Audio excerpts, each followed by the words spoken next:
안녕하세요. 꽃갈매입니다. 어쩜 냉해를 입고야 말았습니다. 남양 베란다 알루미늄 샤시에서 아무리 추워져도 냉해를 입지 않았었는데요. 즉 영하로는 온도가 떨어지지 않는다고 자신하고 있었는데요. 큰일이 생겼습니다. 베란다 샤시가 살짝 열린 것을 놓쳤죠. 결국에는 많은 제라늄들이 냉해를 입었는데요. 그 중에 몇 개만 살펴보도록 하겠습니다.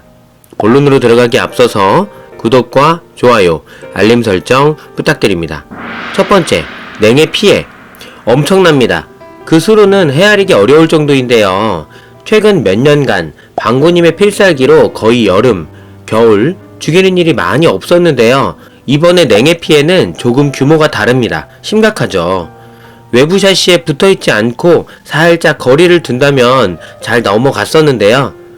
이번에 샤시가 살짝 열리면서 거실 베란다 쪽에 1층에 많은 아이들이 냉해를 입었죠. 아마도 차가운 공기는 아래로 내려가기 때문에 그랬겠죠? 그래서 요약하면 샤시가 제대로 닫혀있지 않은 이유 때문에 거실 베란다 쪽 선반 1층의 아이들이 냉해를 입었습니다. 어떻게 할까요? 두 번째, 냉해 피해 복구.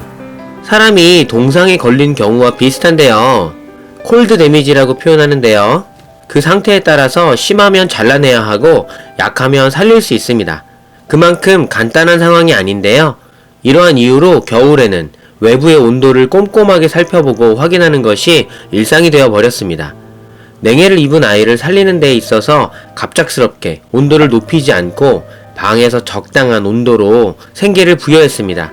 하지만 이것도 반반으로 나뉘는데요. 절반은 영상과 같이 살아났고 절반은 결국 시금치가 되었습니다. 이 정도면 살아나기 힘들겠죠? 개인적인 느낌으로 힘들다고 하지만 생각보다 제라늄이 잘 버티네 라고 생각을 많이 했었는데요. 방심은 금물입니다.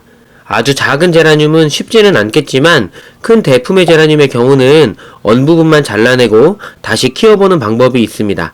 살아날 가능성이 높아지죠. 삽목 후 얼마 안 된 아이들 같은 경우는 시금치가 된 아이들이 살아나기를 기다리는 방법밖에 없는데요. 이건 복불복입니다.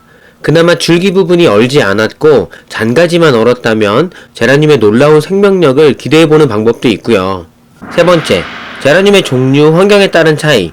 재미있는 사항이 제라늄의 종류에 따라서 같이 있었는데도 괜찮은 아이가 있고 쉽게 피해를 입은 아이가 있더라고요. 결국에는 제라늄의 종류에 따라 그 피해는 달라지고요. 결국에는 추위에 냉해에 강한 아이와 약한 아이가 있는 개념입니다. 영하에서 얼어버리는 상황뿐 아니라 낮은 온도에서 수확이 제대로 안 되는 경우도 냉해라고 표현을 하는데요. 우리는 영하의 온도에서 제라늄이 죽는다는 것을 알고 있죠.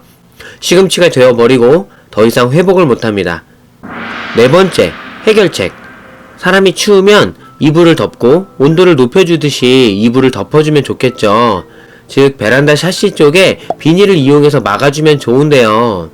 예전에 비슷하게도 해보았지만 통풍 부분이 정말 쉽지 않았습니다. 생각보다 많이 번거롭고 환기 부분에서 쉽지 않죠. 날씨가 많이 추워도 한낮에 볕이 좋을 때는 환기를 더욱 중요시하기 때문에, 그리고 아무리 추워도 냉해까지는 입지 않는다는 것을 경험적으로 확인했기 때문에 다른 간단한 방법만 쓰려고 합니다.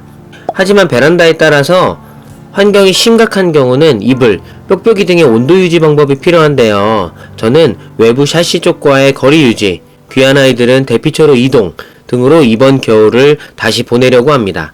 예전에 시도했었던 사진을 찾지는 못했기에 자세한 소개는 다음에 기회가 되면 준비하도록 하겠고요. 여기까지 제라늄 냉해 피해에 대해서 살펴보았는데요. 다음에 더욱 좋은 영상으로 찾아뵙겠습니다. 영상이 유익하거나 좋았다면 좋아요를, 싫었다면 싫어요를 부탁드립니다.